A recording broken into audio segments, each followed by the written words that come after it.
I made this up. You're going to need one of these, which is that piece right there.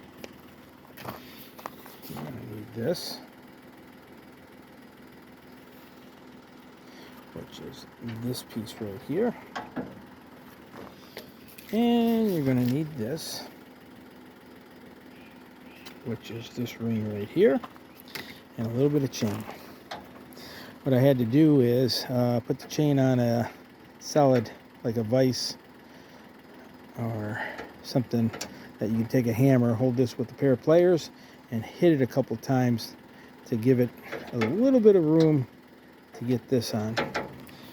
But the best thing about this is this won't come off unless you lift it up, and you got to turn it just slightly. So this comes in and off, but this way.